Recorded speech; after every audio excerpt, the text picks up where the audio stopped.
Good morning and welcome back to Margin. This morning we're going to talk about how to buy your car right. This is part one of a two-part series, so let's jump right into it.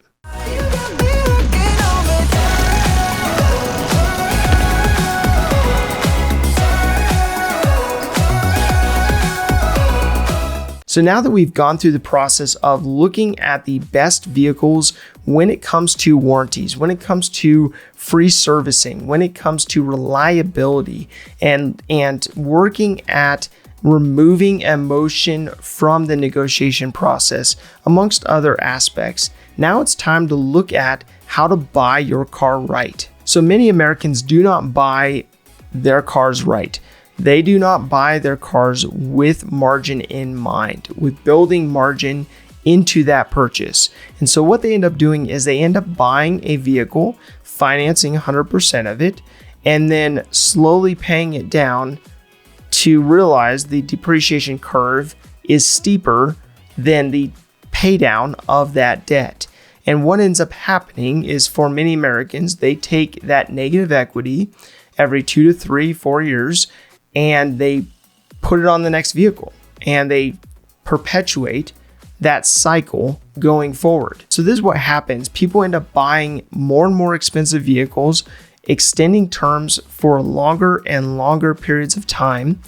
And unfortunately, what ends up happening is that they've got a vehicle that has depreciated faster than they have paid down the loan. So unfortunately, what has happened is that people just assume that vehicles are bad investments. They assume that they're going to lose their shirts when it comes to trading in their vehicle and taking that negative equity and applying it to the new vehicle.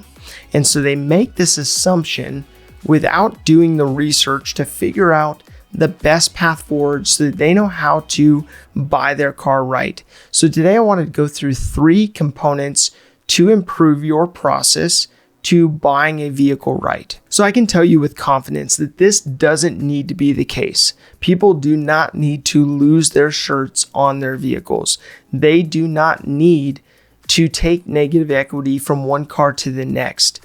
People have just ended up in this place where they accept that to be the norm when it should not be the norm. So today I want to jump into 3 components of how to buy your vehicle right to prevent this type of behavior, this type of perpetual behavior. So the first component to look at has to do with the vehicle's history. So I believe the vehicle's history is number 1 to look at because you're going to want to filter out the shaft per se. You're going to want to filter out those vehicles that don't rise to the top, that are not the best vehicle you can buy for the money. And so for today's example, I want to utilize cargurus.com. Now, if you're close to a browser and can hop on and utilize CarGurus as a resource, utilizing that URL and going to that web page will help you to follow along. So the vehicle of choice that I use is the Toyota Tacoma.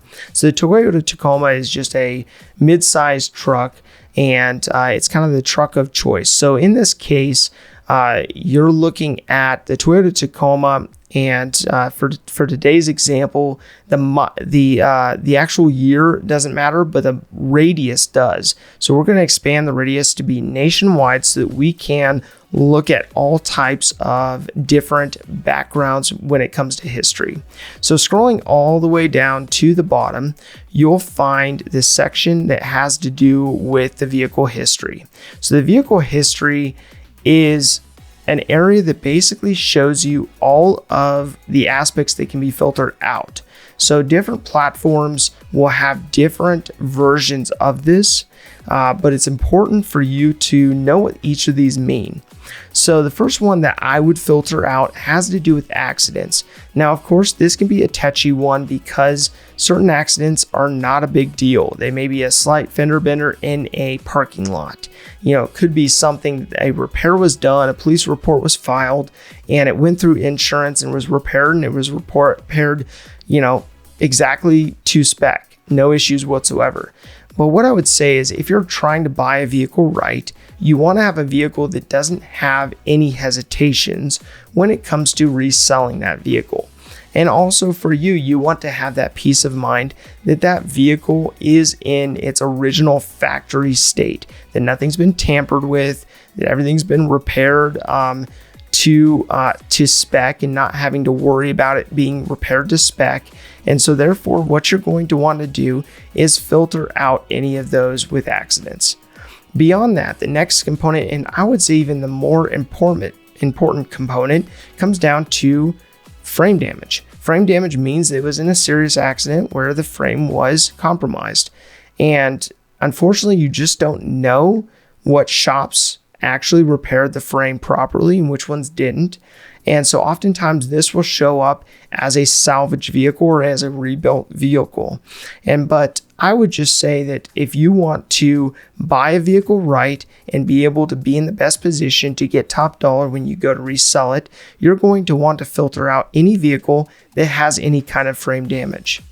The next one comes down to theft history. So theft history would be, of course, obviously the vehicle got stolen at one point and was recovered, and any components based on that theft were repaired accordingly. Again, that's going to show up on the history, and so therefore you'll want to factor that in and filter those out accordingly. The next one that I prefer to filter out comes down to fleet vehicles. Now, fleet vehicles could be just a corporate vehicle, but more than likely, they're typically a rental vehicle.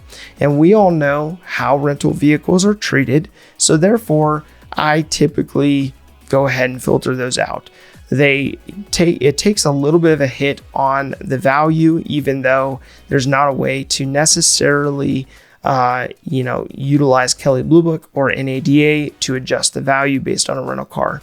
So I would just filter that out accordingly based on a fleet vehicle to make sure that you have a vehicle that was owned by an individual that was maintained by that individual accordingly. So the next component comes down to lemon history. This is a vehicle that may have been bought back by the manufacturer, that may have a lemon history on it because of the number of repairs it went through to meet the requirements of the owner, the initial owner. So, and the last component has to do with the salvage history. This is the big one. You want to make sure the vehicle does not have a salvage history or is rebuilt, because that typically reduces the value by about 50%. Of course, the market's crazy today, and therefore these vehicles are getting a higher percentage to book value. And so filtering each of those components out will hide the vehicles that do not rise to the top, that do not meet the minimum requirements for a vehicle that you would be proud of. That's a car that you can put your name on when you go to resell it. So history is one of those that I actually almost got burned pretty bad on.